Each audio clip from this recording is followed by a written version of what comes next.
Sugar രോഗത്തെ പിടിച്ചു നിർത്താനുള്ള അത്ഭുത പാനീയമാണിത്. ഇനി വരാൻ പോകുന്ന തലമുറ നേരിടാൻ പോകുന്ന ഏറ്റവും വലിയൊരു രോഗം എന്ന് പറയുന്നത് ഷുഗർ ആയിരിക്കും. 15 വയസ്സ് കഴിഞ്ഞ കുട്ടികൾക്ക് വരെ ഷുഗർ ഉണ്ടാവാൻ സാധ്യത ഉണ്ടാകുമെന്നാണ് ഇപ്പോഴത്തെ കണക്ക് പറയുന്നത്.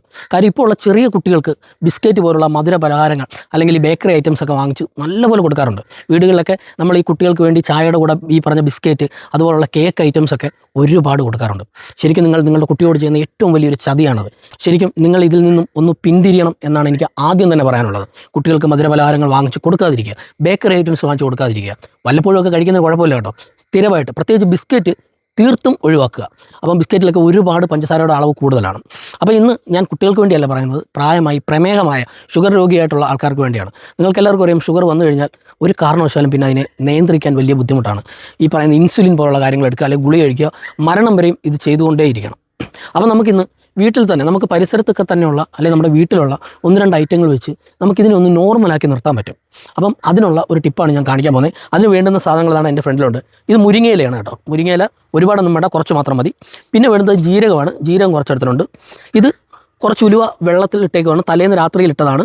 ഇതിപ്പം കുതിർന്നിട്ടുണ്ട്. അപ്പം ഇത്രയും സാധനം വെച്ചാണ് നമ്മളിന്ന് ഈ ഒരു ഡ്രിങ്ക് ഉണ്ടാക്കാൻ പോകുന്നത്. അപ്പോൾ അതെങ്ങനെയാണ്, എപ്പോൾ കുടിക്കണം എന്ന് ഞാൻ പറഞ്ഞുതരാം. ആദ്യം തന്നെ നമുക്ക് ഇവിടെ ഒരു 1/2 ഗ്ലാസ് വെള്ളം വെച്ചിട്ടുണ്ട് കേട്ടോ. ഇതൊന്ന് തിളപ്പിക്കാനായിട്ട് 1/2 ഗ്ലാസ് വെള്ളം വെച്ചിട്ടുണ്ട്. ഇതിലേക്ക് നമുക്ക് ആദ്യം കുറച്ച്, ഒരുപാടൊന്നും വേണ്ട, ഇത്രത്തോളം ജീരകം ഇട്ട് കൊടുക്കുക കേട്ടോ. ജീരകം ഇട്ട് കൊടുക്കുക. അതിനുശേഷം എന്ന് പറഞ്ഞാൽ നമ്മൾ തലേ ദിവസം ഉലുവ വെള്ളത്തിലിട്ട് കുതിർത്ത് വെച്ചിട്ടുണ്ട്. നമുക്ക് ഒരുപാടൊന്നും വേണ്ട, ഇത്രത്തോളം മതി. ഈ വെള്ളത്തോടു കൂടി ഇതിനകത്തേക്ക് ഒഴിച്ചു കൊടുക്കുക. പിന്നെ നമ്മുടെ അറിയാമല്ലോ, നമ്മുടെ ഇമ്പോർട്ടൻറ്റ് സാധനം എന്ന് പറയുന്നത് ഈ പറഞ്ഞ മുരിങ്ങയിലയാണ്. മുരിങ്ങയില ഒരുപാടൊന്നും വേണ്ട, 2 തണ്ട് ഇതുപോലെ 2 തണ്ടോട് കൂടി ഇട്ടോ, കുഴപ്പമൊന്നുമില്ല. ഇതിനെ നമുക്ക് നല്ല വൃത്തിയായിട്ടൊന്ന് വേവിച്ചെടുക്കണം. അതിൻ്റെ ആ ഒരു മുരിങ്ങയിലയുടെ സത്വം എല്ലാം അതിൽ ആ വെള്ളത്തിലേക്ക് ഇറങ്ങണം. ഇറങ്ങിക്കഴിഞ്ഞ് ഇതെപ്പോഴാണ് കുടിക്കേണ്ടതെന്ന് ഞാൻ പറഞ്ഞുതരാം. ഇതിനെ നന്നായി നല്ല തിളപ്പിച്ച് വേവിച്ചെടുത്തിട്ടുണ്ട് കേട്ടോ. അപ്പോൾ ഇതിനെ നമുക്കൊരു ഗ്ലാസ്സിലേക്കൊന്ന് മാറ്റാം കേട്ടോ. ഇതിനിപ്പം കളറൊക്കെ നല്ല രീതിയിൽ ഇതിന് മാറിയിട്ടുണ്ട്. ഇതിലേക്ക് മാറ്റി. അപ്പം ഞാൻ ആദ്യം പറഞ്ഞ പോലെ തന്നെ ഇത് കുടിക്കേണ്ട ഒരു രീതിയുണ്ട്. പറ്റുമെങ്കിൽ മാക്സിമം ഇത് ഉച്ച സമയത്ത് ആഹാരം കഴിക്കുന്നതിന് മുമ്പായിട്ട് ഒരു 5 മിനിറ്റ് മുമ്പായിട്ട് ഇത് കുടിക്കുക.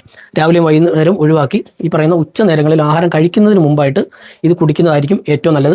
അതല്ല നിങ്ങൾക്ക് ഉച്ച സമയത്ത് പറ്റത്തില്ലെങ്കിൽ രാവിലെയോ വൈകുന്നേരമോ ആഹാരത്തിന് മുമ്പായിട്ട് കുടിക്കുക. ഒരു 5 മിനിറ്റ് മുമ്പ് കുടിച്ചിരുന്നാൽ മതി. അതിനുശേഷം എന്തായാലും ആഹാരം കഴിക്കണം.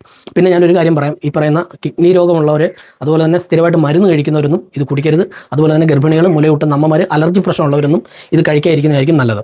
പിന്നെ എപ്പോഴും പറയാനുള്ള എന്താണെന്ന് വെച്ചാൽ, ഷുഗർ രോഗം നമ്മളൊന്ന് നിയന്ത്രിക്കുക. കാര്യം ആഹാരം ഒന്ന് നിയന്ത്രിക്കുക. ഈ പറഞ്ഞ മധുരം ഒന്ന് നിയന്ത്രിച്ച് നമുക്ക് നോർമൽ ആക്കാവുന്നതേ ഉള്ളൂ. റെഗുലറായിട്ട് ഇതൊരു കാരണവശാലും കുടിക്കരുത്. ആഴ്ചയിൽ 1 ദിവസം മാത്രമേ ഇത് കുടിക്കാൻ പാടുള്ളൂ. അപ്പം ഉപയോഗിച്ച് നോക്കൂ. Okay, by.